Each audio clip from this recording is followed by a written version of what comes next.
Hey, Ariel. Thanks so much for pulling double duty with us today. I really Sounds appreciate good.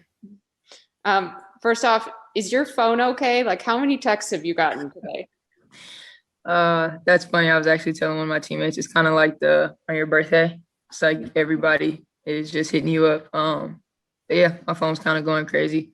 Mainly my mom, more than anybody though. What's the best reaction you've gotten today, whether it's a text or like somebody in person? Definitely my parents. They were just screaming the entire time, and my dad was asking me if I was saying what I was saying, and I was like, yeah. I love that. And as a kid, did you watch the Olympics growing up? When did that Olympic dream start for you? I feel like it started once I started playing. You always hear about that being like top of the top. Like you want to strive for winning a gold medal, and Team USA is like undeniably known for being like the greatest of the great. So definitely since I was a kid, and then watching the Olympics, I love the Olympics. My favorite sport in the Olympics is track and field. But you can't say enough about the women's national team and what they've done as a group starting from the beginning. And I just think it is so dope to be a part of Coach Staley's reign as the head coach of the national team. Is there an Olympics that you remember being the first one that you watched? Nah, I'm not even gonna lie to you and say I remember. No. Fair enough. Thank you, Ariel. Mm-hmm. Cream. Hey, Ariel. Just like Jen said, thanks again for doing it twice today. Yep. Um, has it settled in? Has it hit you? Have you gotten? I know it's been a busy day. Have you gotten to kind of sit back and like let it sink into your head? Like, dang, I'm one of 12 of this team that just talked about how legendary it's been over the years. I think I'm realizing it, but I don't think it's gonna like hit me until it's time to go to Vegas and meet up with the team and things like that. Because again, we're in Seattle right now trying to get another win, and we've got some stuff going on here. But I think I'm realizing, but I don't think it's like really hit. I'm just waiting for that moment where it's like, yo, like this is crazy. So yeah. What is it? I'm just curious, what is it like to watch for something for so long Mhm. and strive for something for kind of so long and then be part of it? Yeah. I guess you're not in it yet, but you know what I mean. Right. That's a tough question. I mean, you've all like I've looked up to so many of these players for so long. Like I've had posters of some of my teammates in my room for ever since I can remember, and now they're my teammates. So it's really just it's an unreal moment, and it's something that you just never. I will never take this for granted. Like there's not a day I take this game for granted or the ability to be in this league and now to be able to play at legit what we talk about the best of the best in the world. I can't put it into words to be honest. Like I can't.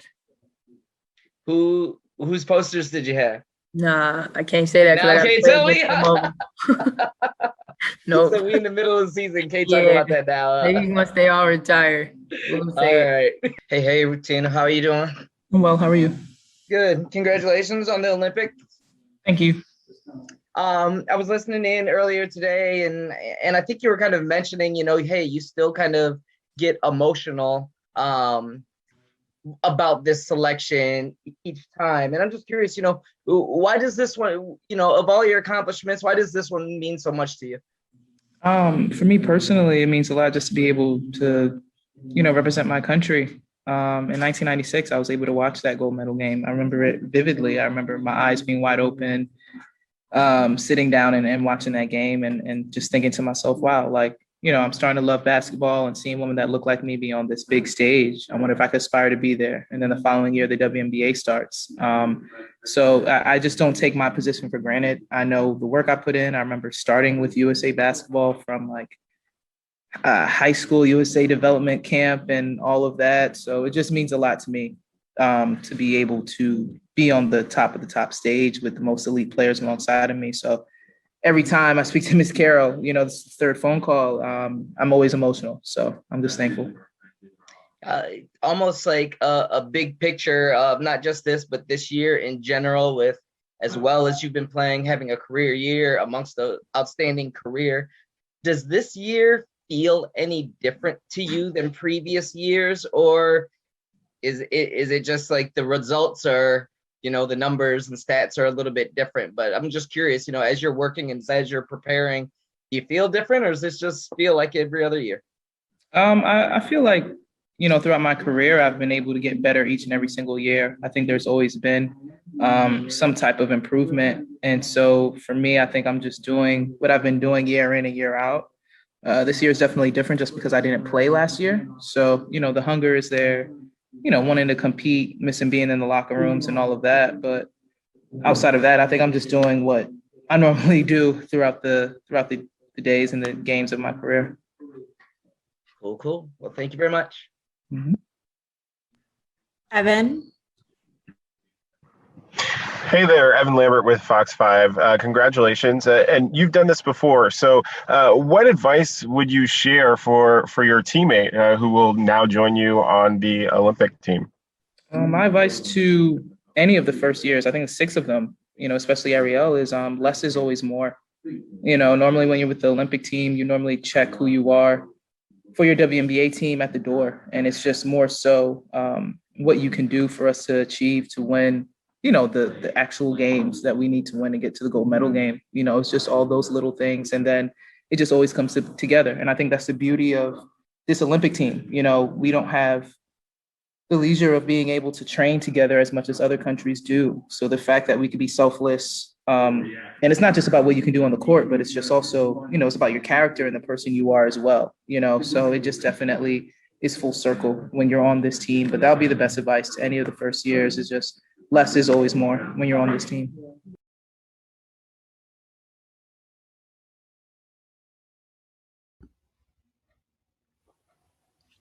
Welcome everyone to this week's edition of the Focus TV. Joined as always, we have Octavia Wyatt, Raymond Lyons, Cardell Dudley Jr., Wilson Tarpon Jr. Once again, welcome to the Focus TV. As you guys just heard from Ariel Atkins and Tina Charles, 2 of the 12 members of this year's USA Women's National Team that will be headed to Tokyo. The remaining 10 were Brianna Stewart, Asia Wilson, Nafisa Collier, Skylar Dickens-Smith, Sylvia Fowles, Chelsea Gray, Brittany Griner, Jewel Lloyd, and then, Sue Bird and Diana Taurasi. But we got a lot to get through tonight. We're going to start with the misses, going to get over to the finest, talk to Cardell about who stood out, the finest open run session. The third one, that is, little DC United news, and there's a lot in the NBA segment. Jamal Hayward is back this week once again with the 9-4-50 breakdown. But Ray, going to start talking with you just with the Mystics. I know they had back-to-back wins. You were in the house for one of them. I was in the house for the other.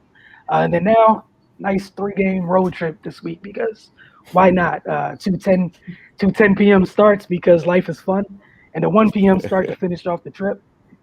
So I want to just ask, you just talk about real quick just the back-to-back wins, what it did for them, because literally a week ago, we saw how important it was for them to get back to 500. Talk about the road trip a little bit, transactions and whatnot, and we'll move on to what Cardell has to talk about with the finest open run.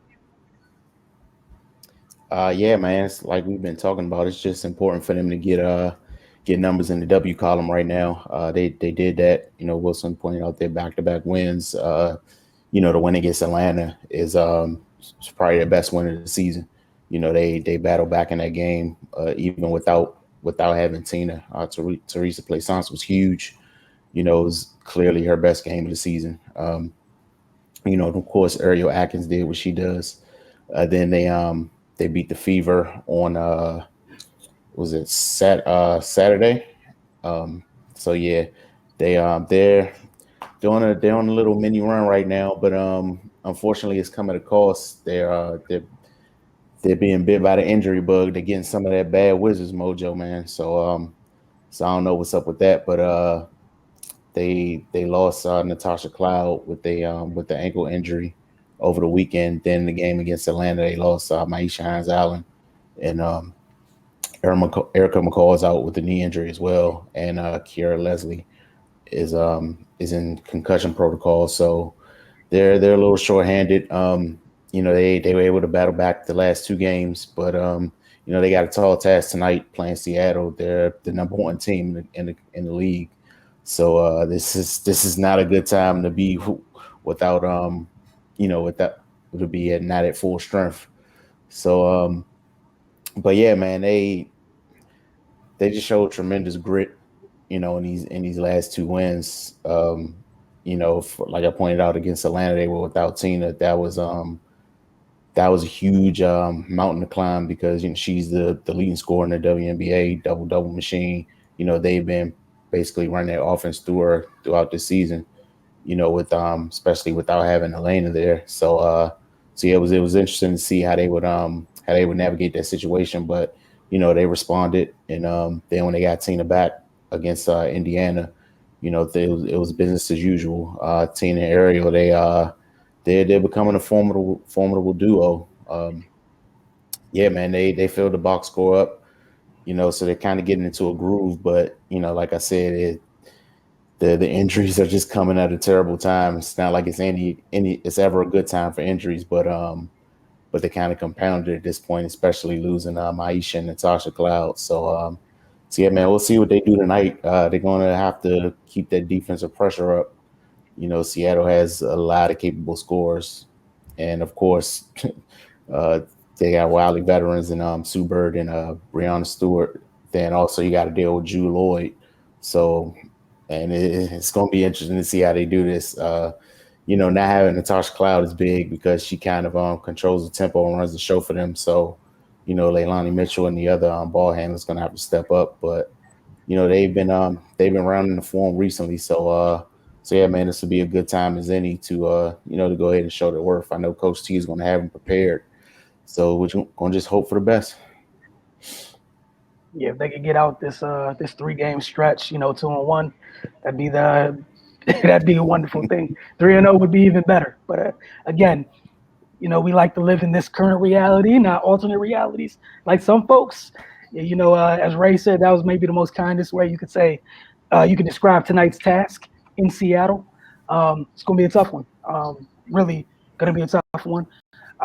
You got a previews and whatnot coming this week, as always, for each and every game. Cardell does a wonderful job with the flyer, like you see here.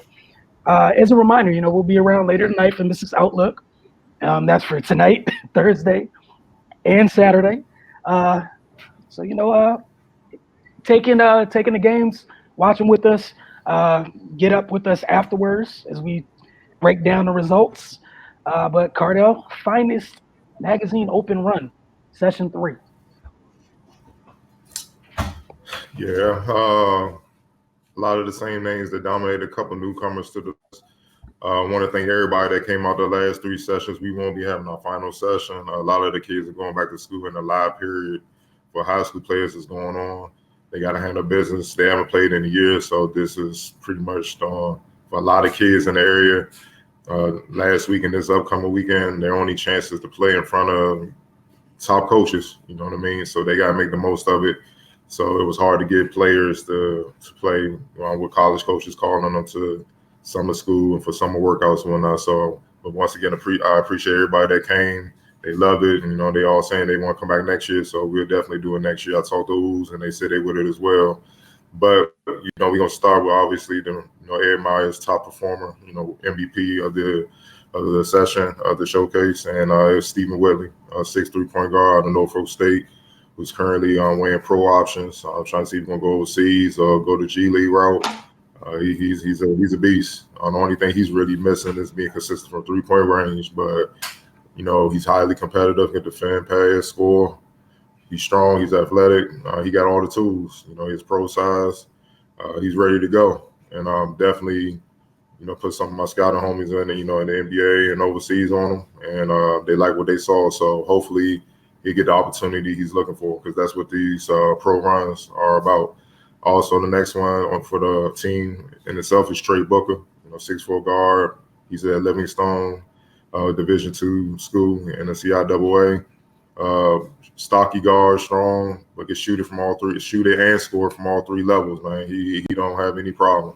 I love the fact that he already has a post game where he can operate out the high and mid post, where a lot of players don't really develop. Man, you know what? I'm gonna say a lot of pros don't even have that in their game. They'll play 10 plus years and you never see that come out their game, even as they start to slow down athletically. And to see him, as an incoming freshman, have that in his repertoire, that's impressive. You know what I mean? So I expect him to do a lot of damage next season. Next one, we staying in the CIAA, Justin Faison, 5'11" point guard out of Elizabeth City, former Gwen Park point guard, standout. He averaged 17 for Elizabeth City last year. He came in there and showed why. He don't miss from mid-range. He's lethal in the pick and roll, but he's shifty, so he's very hard to guard. You know what I mean? He give it to you any kind of way. I love this game, his confidence, but he can still run point guard. He's not the typical, I hate to say it, DMV point guard where they all about buckets and don't want to run the team. He can go back and forth with ease, man, and he's a problem. Had some coaching staff in the gym that were walking around watching. A lot of players didn't realize it, and he definitely picked up some D1 interest. So we'll see what happens with that. Obviously Quentin Messi, he's on his way to Polk State, down in Florida, JUCO.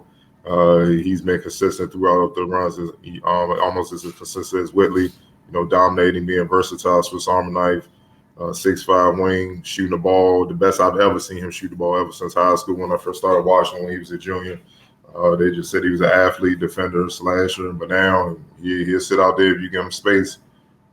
He's so confident in the shot now, he'll talk trash to you and still hit the three, and that tells you the work he's been putting in. So his game has become very complete, and he's going to be hard to deal with. And I expect a lot of schools to jump on him next year. Obviously, Levante Sanders, getting ready for the pros as well, training. He did damage, can guard multiple positions. Obviously, he's known for getting to the basket, rising, dunking, and stuff like that. But people starting to see he can shoot it a little bit. My thing with him is just, don't quit on your jumper. He has this thing where he likes to say, I don't like to settle. But sometimes the smarter move is to kind of give the defense what they want. You know what I mean? So they can show you that's not. So you can show them that's not what y'all want. You know what I mean? You can't stop this either. So, he'll live and learn. And the last one is Phil Smith, 6'6" for wing. He plays the guard there for Palm Beach State, another JUCO out of Florida. He might have had to play at a game last weekend where he actually introduced a high school youngin to the college level pretty early. I'm not gonna say his name, but he's just seeing how to. He took one drill, came in there and dunked on him. And young fella wasn't ready for that. You know what I mean? He thought he could kind of recover, get the block, but he saw in the air it was too late. And, he put him in the basket. But the thing I like about Phil is he could put the ball on the floor. He's strong. He's athletic, but he can shoot the hell out the ball as well, man. He shot 40% from three last year. So he was one of the guys I didn't know about when he came in. And he showed his game, and he picked up some interest from, 4-year schools as well. So I'm just hoping these guys took advantage, and whichever schools have reached out, they land on their feet, they get where they want to go, and they shine, because that's the whole point of these runs.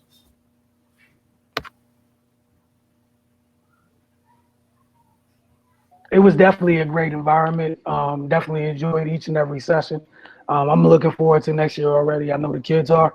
We're going to take our first break, though. And when we get back, update you guys on DC United. They just came back, and you're probably going to hear me talk about how weird and wonderful it was at the same time to be in a packed stadium or close to it again. For the first time in like a year, it was really weird, but, it's also always fun being at Audi. It also took me forever to get home, but that's more of the story. Get there a little bit later, so a lot of good that comes with the bad. You're watching the Focus TV. We'll take our first break when we get back to DC United news. Then we get into this NBA segment, man. Got a lot to get through tonight. The future of some people's teams. Some of the teams are already on their way out, and soap operas are what'd you call them, Octavia? They're telenovelas. They're starting for a couple teams. They are like 3 episodes in for several teams already. The new chapter, got the draft lottery tonight. Gonna get into that. Again, there's a lot coming. You're watching Focus TV. We'll be right back.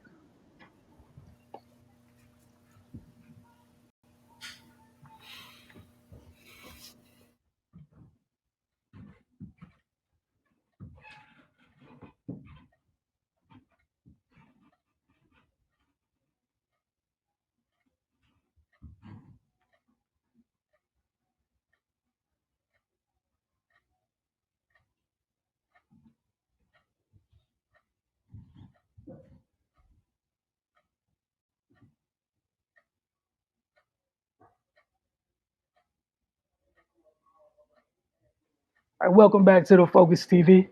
As promised, update you guys on DC United. Again, man, it was wonderful to hear that crowd rocking again, and the team gave them something to be excited about. I'm sure the crowd wish, some more opportunity to recapitalize. They created, it felt like 30 chances in this game. It was more like 16, but I'm talking about like 2 minutes in, they were creating opportunities. They just couldn't capitalize. That said, their last game before the international break was against Inter Miami. I think they beat them 3-0 down in Miami. This time it was here in DC. DC United did win 1-0.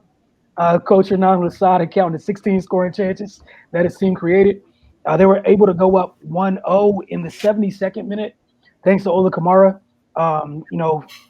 calmly finishing a penalty kick. But again, those missed opportunities in the first half, like you guys can see a little bit here. I mean, like 2 minutes in, they had a clear-cut chance. 3 minutes later, had another chance. So on and so forth. You could just come up with random timestamps in that first half, and there was opportunities for the home team to go into the break with multiple lead. A couple things that I did take away from this game. DC United just being on their front foot early, through the first couple of games of the season. We're talking about how bad or how slow they started games. Even though Inter Miami changed a few things tactically, they really struggled with DC United's press. Outside of the one time the Brick Shea got behind the back line, the visitors struggled to create quality chances, and DC United did not struggle to create those chances.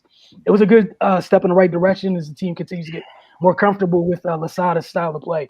The youth, Paredes, continue to grow into his own as a player. He's starting to be a little bit more consistent as well. I think this was his second consecutive start. The same could be said for Donovan Pines. Very, very large human being on the back line, uses his athleticism to make life very difficult for opponents. Having him and Paredes on the same side is definitely fun to watch because, again, athleticism is something that both of those youngsters definitely don't lack. Moses Nyman came in for a little bit that night as well. One of the things really like about him, he does a great job once he gets on the ball, just switching fields. And kid's like 18. It's good that that's one of his first instincts already. Really, a couple of times able to jumpstart the attack once they win the ball from the midfield. So again, just overall, and something I'll continue saying this year, I'm just really impressed with how their development is going. That's all the youth as a whole on this team. And then quick shout out to Bill Hamid, another clean sheet. And this was also his 250th match for the team. DC United's on the road tomorrow night to take on Montreal. Sunday, they'll hit the Big Apple to face New York City FC. So I look forward to checking in back with you guys next week to let you know how the black and red are doing. But Mr. Jamal Hayward of the 9450 breakdown this week. Always a fun one with this guy's name gets brought up. Tim Hardaway between cross move again. Tim Hardaway between cross move into the second break. So take Jamal Hayward of the 9450. We'll see you guys after the break when we get back. So much NBA stuff to get through, man. So much. Going to break down the Tim Hardaway between cross move, break it down the regular way, and break it down the alternate option that you can use for a mid-range pull-up. So, starting with my right hand. When we do this Tim Hardaway crossover, which is between the legs, when we go between the legs from our right to our left side, our weight shifts to the left side. Drop here, cross it back over aggressively, okay? So, drop here, cross back. If it's in the left hand, weight shifts to the right side when you go between. Here, cross it back over, okay? Now, if I'm coming at you, I'm here. Up. That crossover's gotta be violent, okay? Same thing if I go the other way. Up, okay? Now, the alternate option, okay? I'm gonna let that crossover hang a little bit. So I'm here. Up. Now that push forward is not a push down, it's a push forward towards the target, okay? So if you're guarding me and I push down, you won't back up because I'm not going anywhere. If I push forward, you might think I'm going to the basket, so you might be more prone to back up, which will give me more space to rise up and get my shot up. You go either way. So I'm here. Up. So let's do it right here. Regular.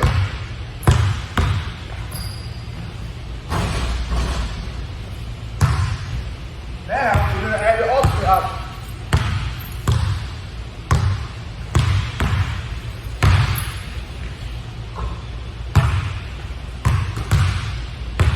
Both ways. Go back to regular.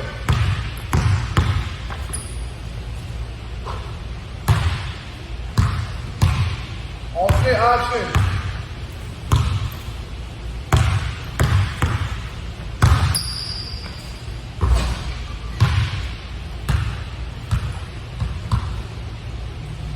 Two differences.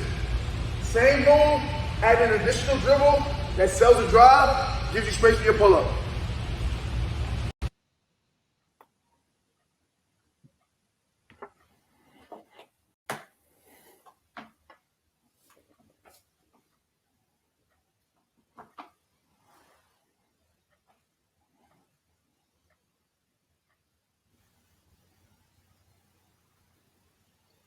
Welcome back to the Focus TV. Thanks again to Jamal Hayward for the 9-4-50 breakdown. All right, hey Cardell, big time NBA segment tonight. A lot to get through. It's a busy week. The floor is yours, sir. Oh man, just bear with me, man. We're gonna start with the G League Elite Combine. Some news from that. Maryland guard Aaron Wiggins, South Carolina's AJ Lawson, and Ohio State's Dwayne Washington all signed receive invites to attend the NBA Combine, which started today and will end Sunday, June 27th. Aaron Wiggins, guard from Maryland, stood out due to his efficiency scoring the ball. Wiggins averaged 13 points, 2 rebounds, 1 steal on 58% shooting from the field and 50% shooting from deep in 2 games. Also, former DeMatha standout Michigan All-Conference freshman center Hunter Dickinson was productive at the G League League Camp in 2 games. Dickinson averaged 10.5 points, 5.5 rebounds, 1 block on 55% shooting from the field. He didn't get the invite to the big combine that's going on this week. We'll see if he likes what he hears. If not, he'll go back to school. If he does,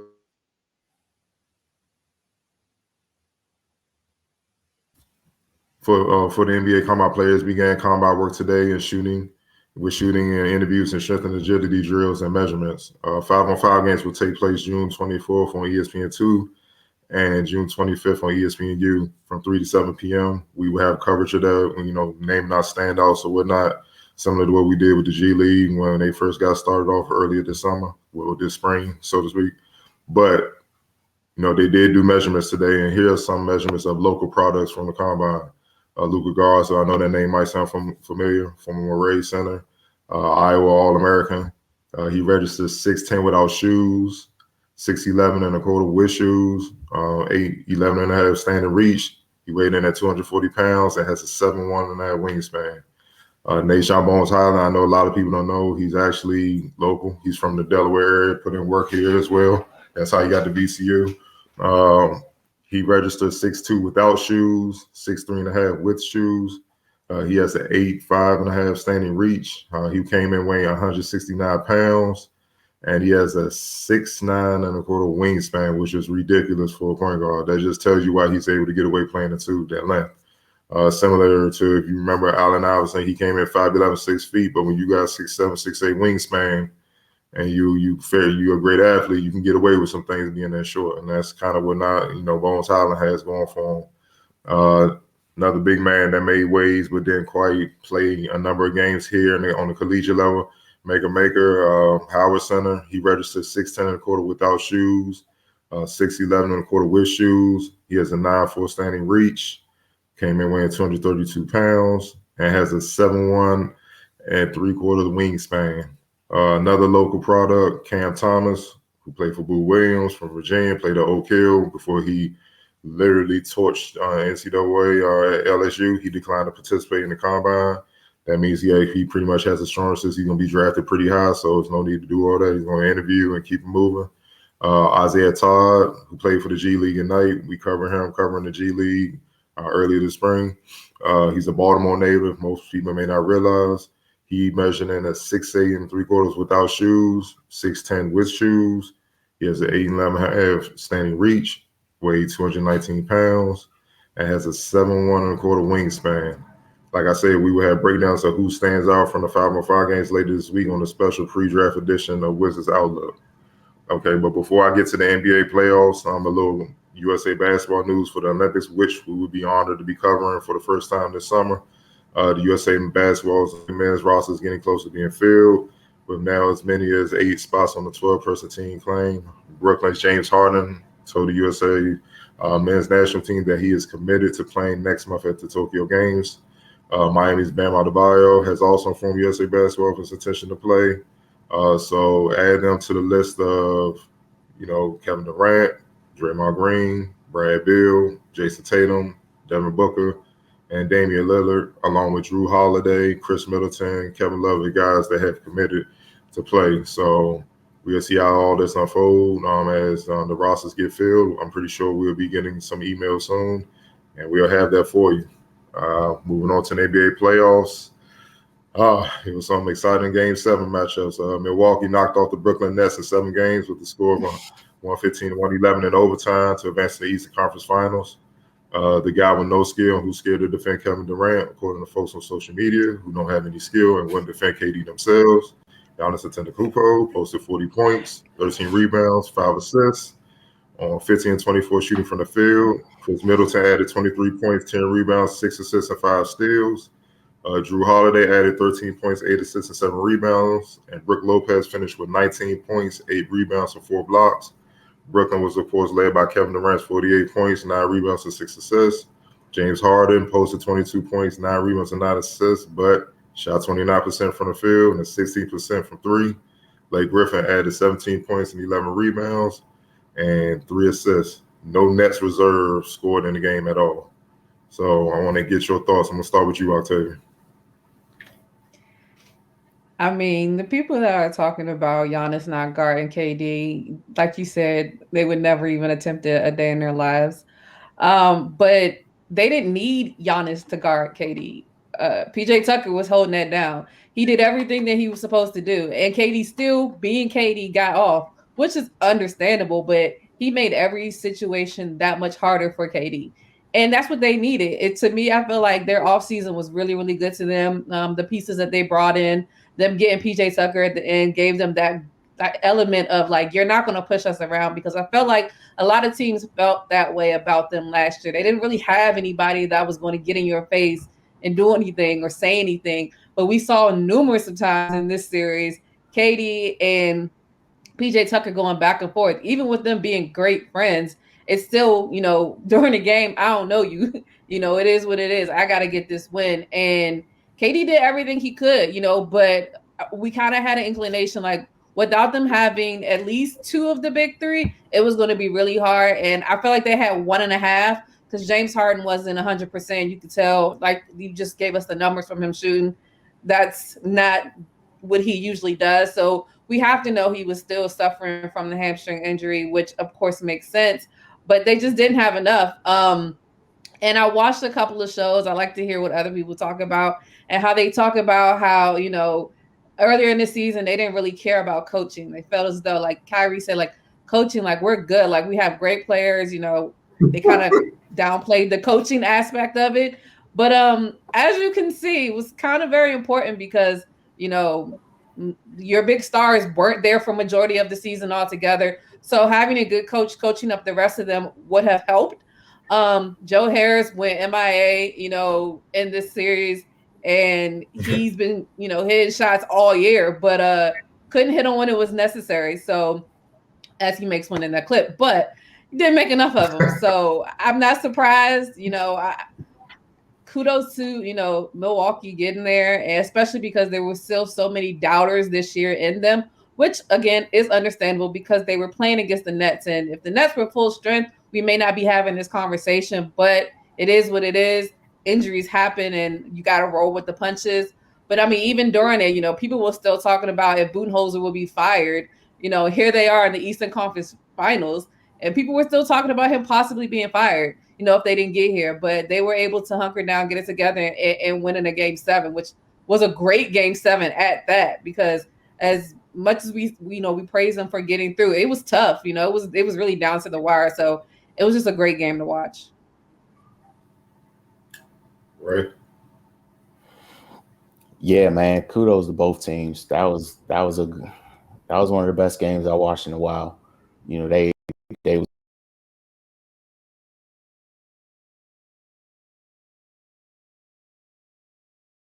everything that happened. I feel like if Milwaukee didn't have a guy like PJ Tucker to be in KD's jersey the whole time, they probably lose their game, because we saw what KD did with that type of defensive pressure, and with him he played every single minute. So we know he was fatigued, but he was still able to be effective down the stretch. Of course, everybody saw the big shot he hit to send it to overtime, but I think in his strength, and then just the way he defended him, it definitely wore him down. If you're just out there for 52 minutes with lax defense, you're going to be tired. He had even KD's mom said, this is basketball, it's not football. So I mean, with that type of dude just hounding you the whole game, is going to take its toll, like we saw on the final shot. It was online, just came up short. His legs were gone. He played every minute the last 2 games. So that's why you need a guy like PJ Tucker. A lesser defender wouldn't have been able to apply that type of pressure. And yeah, KD did what he did, but that's why he's one of the greatest scorers ever, because he's able to to produce like that, even with immense defensive pressure on him. But yeah, man, Milwaukee did what they had to do.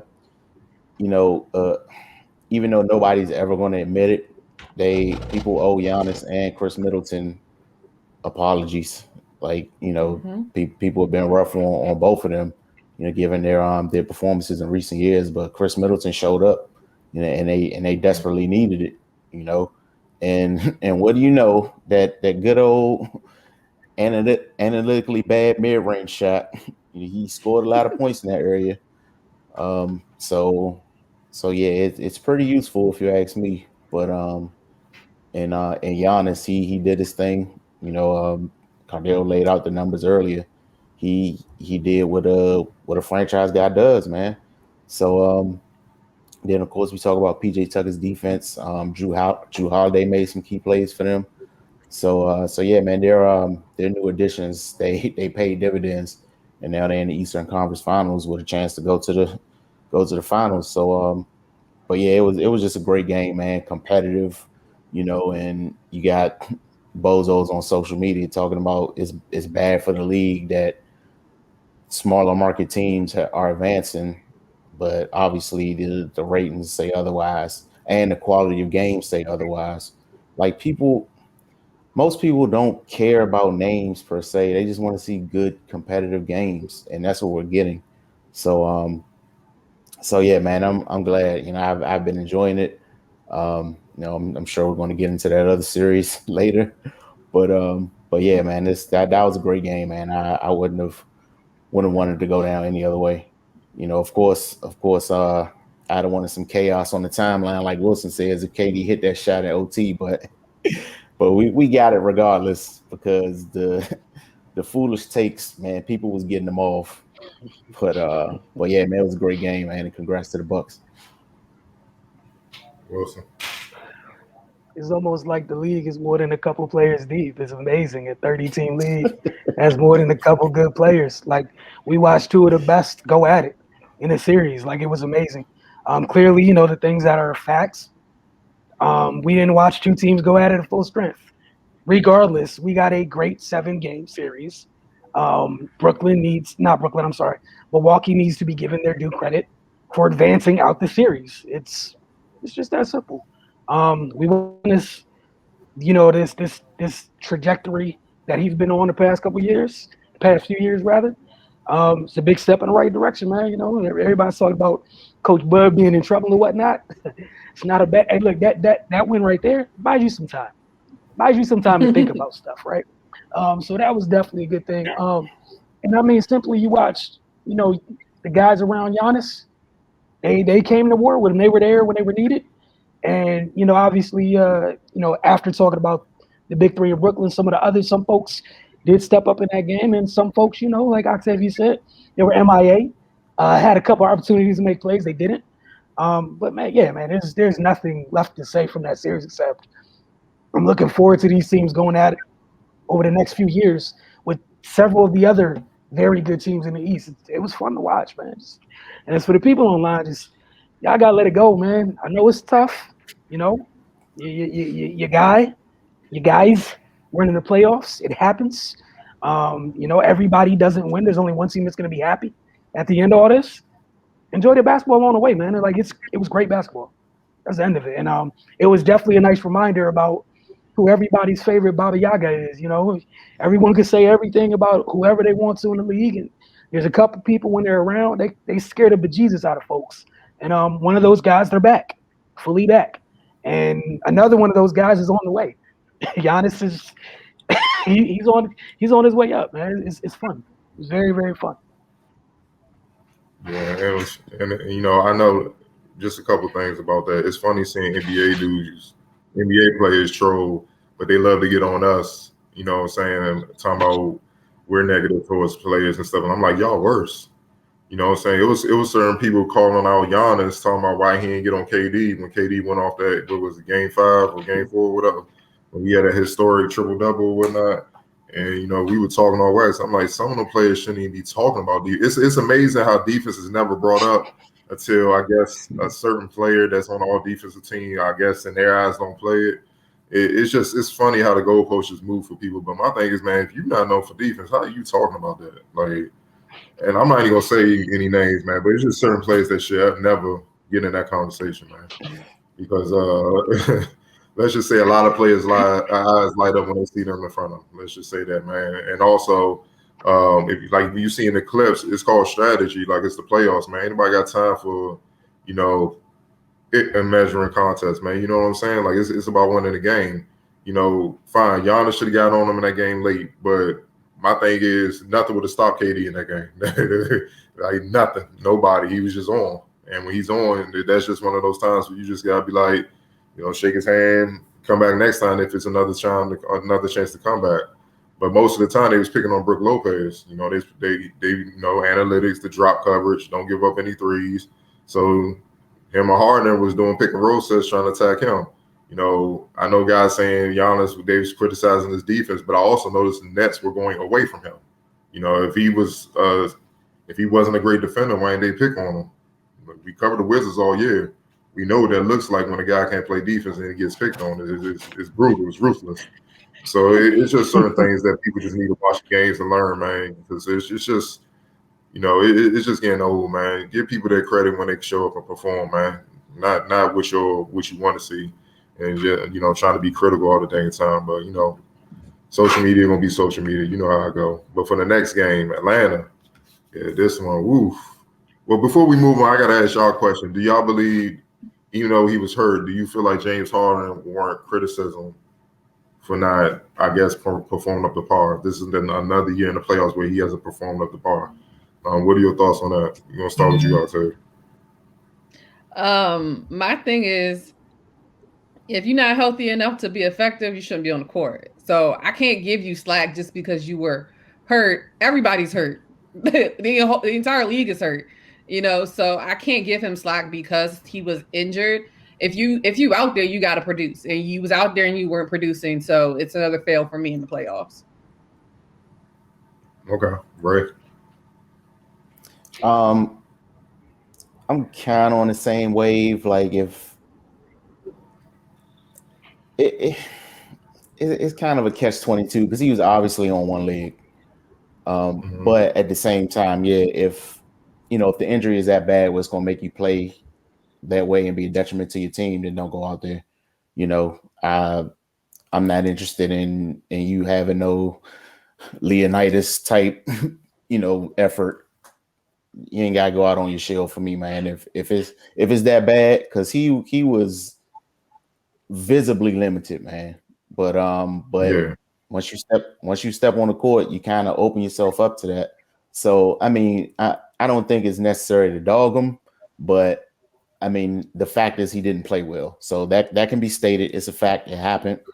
it is what it is. But I don't think people should just be completely void of context just because it's cool to make fun of James Harden in the playoffs. I mean, he was on one leg, it was obvious, but like Octavia said, he didn't play well. And if you're going to mention that, then cool, because it's a fact. You can't escape it. Wilson. Yeah, I mean, yeah, it could go with it. It's fine. It's part of it. I'm gonna stick with the regime's line here. The line has been drawn in the sand here as a program, so I'm gonna stick by it. Yeah, obviously he was on one leg. We're all aware. So like Ray said, with some context provided, clearly, as you mentioned, his other playoff failures, this one's a little bit different since it was on one leg. But regardless, they did not advance. All right, moving on to the next series. Atlanta defeated the Sixers 103-96 to advance to face the Milwaukee Bucks in the Eastern Conference Finals. Former Turk Kevin Huerter scored a team-high 27 points, 7 rebounds, 3 assists on 10 to 18 shooting from the field, and he murdered the other Curry. Trae Young added 21 points and 10 assists. Gallinari posted 17 points and 5 rebounds off the bench. And John Collins finished with 14 points to 16 rebounds on the Sixers end. Joel Embiid led the Sixers with 31 points, 11 rebounds, and some costly turnovers. He had 8 of them. Tobias Harris added 24 points, 14 rebounds, 4 assists, and 2 steals. Seth Curry scored 16 points, and Ben Simmons posted 5 points, 8 rebounds, and 13 assists. What are your thoughts on this series? Start again with you, Octavia. Yeah. Atlanta just wanted it more. They wanted it more. They went out there and they were determined, like, I'm sorry, they shouldn't even really been here, like with Philly giving away a 26-point lead, an 18-point lead in 2 games. Like, they didn't seem like they really felt like that they needed to play hard, and it showed. Again, we know that if we're talking about injuries as well, we know Joel Embiid wasn't 100%, but he still was there. Yes, he definitely had a very, very costly turnover. But even, the play before that, what everybody is talking about, of course, is the starting point guard is scared to shoot. That needs to be addressed very, very quickly. We've talked about this ad nauseum over the past couple of years. Are they going to keep them together? Are they going to blow it up? What they're going to do? At this point, I'm on the blow it up side just because I can't fathom having a player that just won't even do it. Like they get on Giannis all the time about his free throws and everything and how long he takes, he airballs, all this other great stuff. But he's still not afraid to go in there and get fouled. Ben Simmons is scared to get fouled and take a free throw. The fact that he shot the worst percentage in NBA history from the free throw line in the playoffs. I think they said it was 32%, 33% from the line. Like, that is ridiculous. Like, he needs to do something because I'm sorry, there's no way you can be an NBA player and you can't shoot. I mean, yeah, you can. We've seen it, but this bad and the type of player you are supposed to be for your team. Yes, he definitely excels in other things that they need in the team. He definitely, was a big factor in keeping Trae Young, at bay as much as he could. He definitely got a lot of rebounds. Yes, he gets a lot of assists.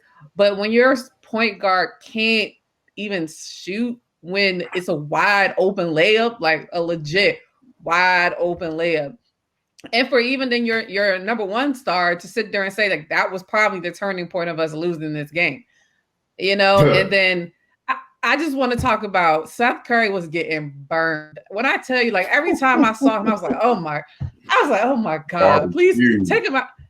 Somebody else guard him. I was like they was out here calling this man the Red Mamba with the red hair. Like they was out there going and I might be mixing up the games. And then, John, I can't even think of his last name, but he dunked on Embiid. Collins dunked on Embiid. Then came to the press conference with it on his shirt.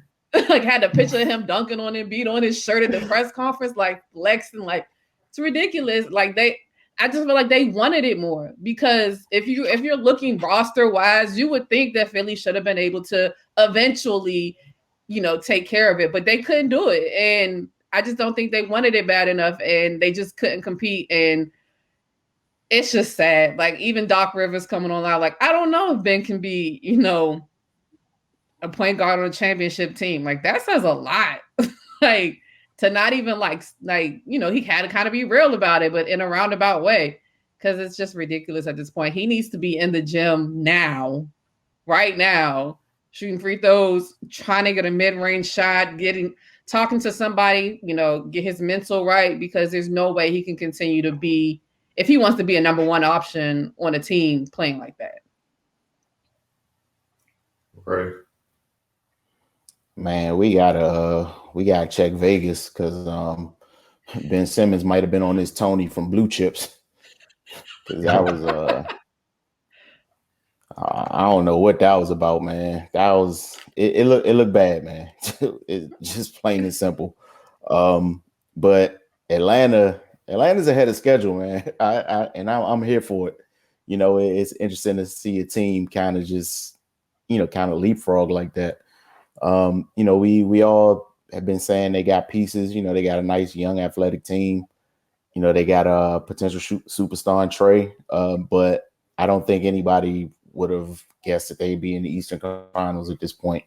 So, man, yeah, like Octavia said, they just went out there and got it. They were down huge in back-to-back games. They clawed their way back and came out with wins. Despite what was going on the other team, they still had to get the job done. And they did, man. And I like their team. I like the confidence they play with. They're not scared of the moment. Like they really feel like they belong here. So yeah, man, it's going to be interesting watching them moving forward. But on the Philly side, like I didn't like the comments from Embiid and Doc. That's something you talk about in the house, man. Like we all saw what happened, but for the coach to publicly not stand behind his guy, and then a teammate who, if we're being honest, had almost just as much to do with the loss than Ben did, to kind of throw him under the bus like that. Like if I was Ben, I wouldn't want to be there. Like that can't be good for chemistry and team camaraderie. Like come on, dude. Like Embiid, man, I like him as a player, man. In this season, man, he played at the MVP level. The injury was unfortunate, but you can't do that. And then in Game 6, he ducked the media altogether. Like, yeah, Shaq said he would have knocked Ben Simmons out if he was in the locker room. If I was Ben Simmons, I'd have knocked Embiid out. Like, dog, like for real, man. Like you can't do that, man. You cannot do that. So this was bad for them, man. The process might be over because it looked like it was their year to at least get to the finals. They got the number one seed. They throughout the season, Doc had he made it a point to emphasize that he was going to use Ben a different way and make him as effective as possible, and he had during the regular season. But I don't know what happened in this series. But yeah, that's something that's got to be addressed. No matter what team he's on, because you can't have a guy with the ball in his hands that much that doesn't even look at the rim. So yeah, I don't know, man. But congrats to Atlanta. I'm enjoying their run, and that next the conference final is going to be exciting. Wilson. Yeah, not shocked by Atlanta at all. Cardell and I was screaming about that they was putting together something special a couple years ago, and been adding to it. And keep in mind, their two wings that they drafted, DeAndre Hunter and Cam Reddish, had nothing to do with the series. They weren't a part of this. Yes, for Philly, you find out who folks are, who the organization is.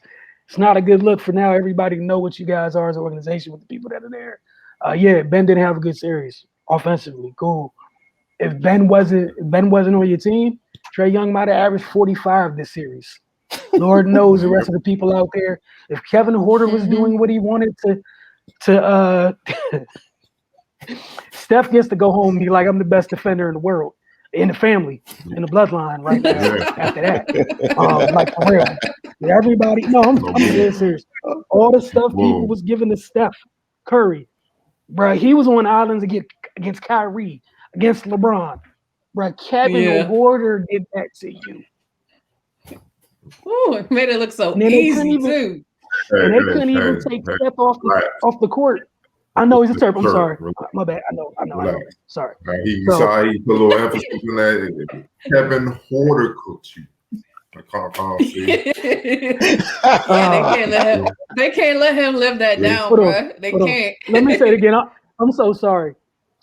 Terp standout Kevin Porter went to work against the other Curry, and they couldn't even take the other Curry off the floor because he was the only one scoring. Meanwhile, Tobias Harris is going unchecked for shooting 1 for 75 in this series because everyone's mad at Ben Simmons. Like, this is the crazy part to me. Like, all the stuff that people did wrong, Embiid had 8 turnovers. It was a losing team effort, man. That's what I'm saying. A losing team like, even effort, clip, Porter come off the screen, Embiid is 17 steps away. Like, that boy's not going to comfortably take whatever shot you give him. But you mad at Ben Simmons. There were 17 things to get to before Ben Simmons. Another turnover, sir. Come on, man. Yep, that was the one right there. Like Doc included, like, yeah, we talk about Ben or whatever. Sir, your history with game sevens, your history with giving up leads in series. This was before Ben Simmons. Like, y'all are wild. All I hope for is I want chaos. Please ship him somewhere where he's appreciated. Because I do know defensively, he hides a lot of y'all's issues. Because other Curry wouldn't be the only one over there getting cooked if Ben's not on the floor. But hey, that's what some people want. It's whatever. Like Octavia said, hope Ben does get right. The kid's 24. There's a lot of time. But everybody going crazy like this was just his fault. Y'all are on one for that. Like that's wild to me. That's crazy. John Collins out here dunking on folks and keeping them in a headlock at the same time. And we mad at Ben Simmons and only Ben Simmons. There's a lot of things going on in Philly. And more than Ben Simmons. But this is the thing I love about basketball. It's a team. It's a real team sport. It's never one thing as the reason why you lose the game. The reason why Embiid lost some cool points with me because, bruh, your conditioning has been ass since you've been in the league. I'm not even gonna get on your injuries. I'm talking about your conditioning. You were gassed for most games throughout the series. The Atlanta Hawks were running your ass to death. They were dunking you. You the last line of defense. They were attacking you. So Ben Simmons going around a million screens trying to keep up with Trae Young. Keep in mind, he's 6'10". That's not easy to do if you're a 6-foot point guard. So he's 6'10", keeping up with him. Because remember, they put Danny Green on him. Trae cooked him. And then Danny Green all of a sudden had a leg injury. You ain't hear from him no more. So you can't put nobody else on. Messed up his calf and was like, I'm going to check out of this game. He called the Trae flu. Yeah. You know what I'm saying? So Ben out there at least doing that. And he had Trae locked up. Like Trae was like 1 for 20 and something. Like it was crazy. He had some big shots down the stretch. You expect him to get up, but for overall, he did a hell of a job. Now I get it. Ben, dog, look, it's one thing not to be a good shooter. There's plenty of players like that, you know what I'm saying? And you can still win like that. A lot of people will be so caught up in three-point shooting and step-back threes. Rondo won in 08 and couldn't shoot. I think he shot horrible, 20% from three or something like that. He couldn't shoot at the time. Yeah, Magic was never a great shooter. There's been plenty of teams that won with point guards that haven't shoot. But the point is, they were willing to shoot. Like, dog, you 16, you can't be passing up the layup point blank, bro. And I get it. You might have felt Capella was behind you. Let him make the play and block his shot. You know what I'm saying? Then be like, hey, great play, Capella. You up in the air and you throwing it. You look like my man Supreme on that video where he was just overpassing. You can't do that, man. And that's when I was like, his mental was shot. You know what I'm saying? His mental was shot. You know, and, you know, it's funny y'all brought up Shaq because similar to Shaq, one of his former teammates had a situation like Nick Anderson with the free throws. And Nick Anderson was never the same again. You know what I'm saying? Like he was scared to death to go to the free throw line because man, psyche and confidence and the mental, man, look, I don't care how talented you are. If those three things are not in the right place, man, you can be Jesus and have this, do whatever, and you still gonna be a bad ball player. So I think the noise got in Ben Simmons, and clearly in that locker room, there's a lot of BS going on. You know what I'm saying? Not surprisingly, because I'm a firm believer teams take on the identity of their best player, and we all know who their best player is. You know what I'm saying? But this dude is not really the most accountable, best leader you can think of to be a franchise player. He could be a goofball at times. Let's call it what it is. But indeed, that was just sucker stuff to come in there because I'm like, bro, what about your 8 turnovers? You just gave Trae Young 8 more possessions to beat you, and they barely beat you with that. So if you ain't turn the ball over, you play better defense, we're not even having this conversation. You see what I'm saying? So, and the thing is, you Ben couldn't shoot. Y'all still locked up the #1 seed. You got the Wizards about it, and you still took this team to 7 games after y'all had big double-digit leads, and they walked y'all down. That has more to do with y'all on the defense, and that's the main thing I'm looking at. Because y'all had offense, y'all was killing them. Then they just walked y'all down. So what happened? You see what I'm saying? And it's just ridiculous, man. It's just and it speaks everybody when you lose like that, man. Everybody got to look in the mirror. It's not just one player, but I get it because he the guy that didn't shoot or whatever. Offense always seemed to be the loudest thing because it's the flash and that's what people pay attention to. But nah, it's not all on Ben. But he definitely got to get in the lab. If he's still with the Sixers, he got a great shooter on the staff. Sam Cassell, lock him in the gym with Sam Cassell. You don't even need him to shoot threes. Just be reliable from mid range, dog. Then it's a wrap. That's all you need. Get to the free throw line. Look, get up to about 60%, 70%. Now they can't hack up in you. Just take marginal growth in your game, dog. And you can tell whatever he's doing, or if it's mental, whatever, it ain't working. Because from one, your elbow is still the same as when you was in college and stuff like that, man. You know what I'm saying? Like you haven't even adjusted your mechanics to even get to the point where you can start making shots and mentally get to that point. It's just deep, man. It's real, but these people today just wear me out because how you let social media get in your head? Most of these motherfuckers ain't got the balls to do what you do. You see what I'm saying? These people are losers. Like, who got time to be on the net talking shit all day? You know what I'm saying? Like, think about that. So why are you listening? They in this, like, even in college, people would talk. We played in rowdy gyms and they talk shit. And I just shut up like, nigga, you in the stands. If you any good, you would be out here. And that was just dead. They can't say nothing else. And they have a feeling the crowd laughing at them now. And then you just get back to playing like, come on, man. Ben better than this. I've been covering him since he was a junior high school. Marburg, man. He's ultra talented, man. Just get in the lab and just have an F the world mentality and come out and murder everybody. And I hope they move. I really do. I hope he go to a better situation where it's a franchise that actually cares for their players and develop their players. You see what I'm saying? And really, like, we got your back. And then come back and murder your former team. Because isn't this the same franchise that shitted on Markelle? But Markelle started before he blew out his ACL. So, yeah, you know what I'm saying? It's a little history with that franchise. So it is what it is, man. But last game, Phoenix is up 1-0 on the Clippers. Suns are still without Chris Paul. Kawhi Leonard's still out for LA. Game 2 is tonight at 9 p.m. Who do y'all have? And what do you think of the series so far? We'll start with you out there. I'm gonna keep it short and sweet. I got Suns. Devin Booker. That's pretty much all I got to say at this point. I will say Paul George is playing very, very well, especially not having Kawhi. But I think if they don't get Kawhi back, they're not gonna get out of it. So I'm thinking it's about time CP3 gets a chance. So I definitely think the Suns are gonna pull it out. Right. Yeah, I think Phoenix gonna get them. Of course, Devin Booker, he's emerging as as an elite player in this league, and but even beyond him, I don't think LA has anything to counter DeAndre Ayton. On either side of the floor, he's just super impactful, and they don't have an answer for it. So yeah, if even if Kawhi comes back, like if Kawhi comes back and CP3 comes back, that kind of cancels that out. So we still back at square one. So yeah, I think the Suns get out of this. Wilson?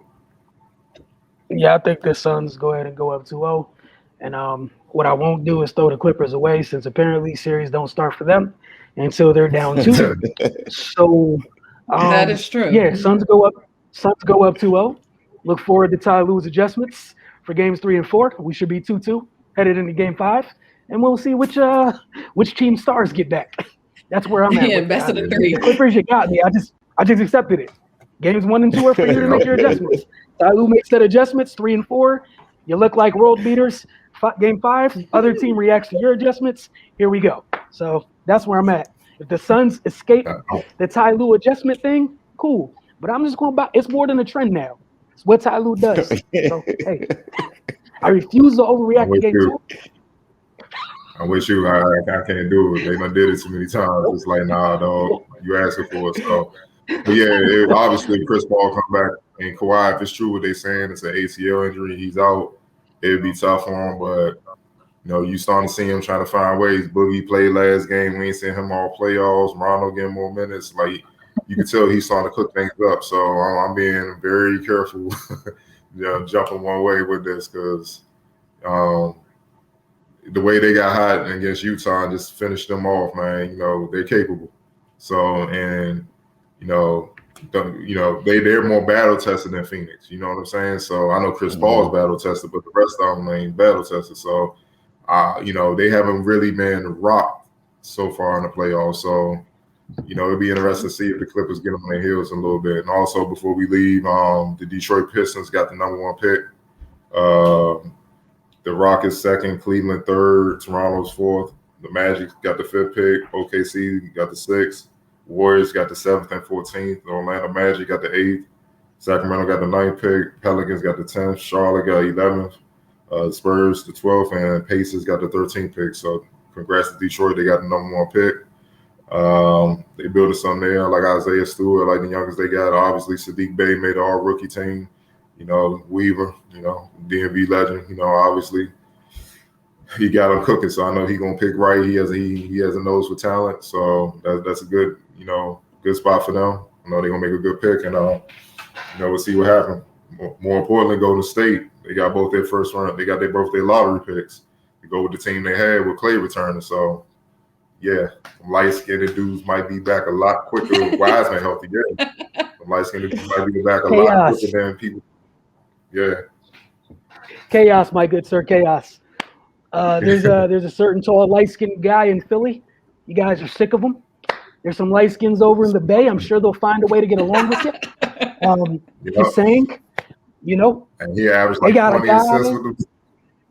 Man, you'll never get in trouble for shooting. Even when you miss free throws, they'll just hit a 3, and it's like you miss free throws never happen. It's fine. Yep. There's all fun things you can do. Ben at the 4, Wiseman at the 5. I'm just gonna keep speaking this type of chaos into existence because that's what I need. Because people's internet does stupid things and just vilifies very good people for no good reason. So I hope you all get what you deserve. I hope he gets to a place where he makes life easier on the 2 best shooters on this planet, and y'all have to deal with it because y'all are just special people, and that'll be fun. Wiggins, him on the perimeter defending, 4 or 5 picking pops with Simmons and Wise, and just fun times to be had. I'm just here for all the chaos. Look, man, defensive potential. Who cares about defense, right? You got the other Curry. He can shoot. Let's go Philly. Well, thank y'all for hanging with us this week. We definitely appreciate y'all. It's over to get over to DCTV.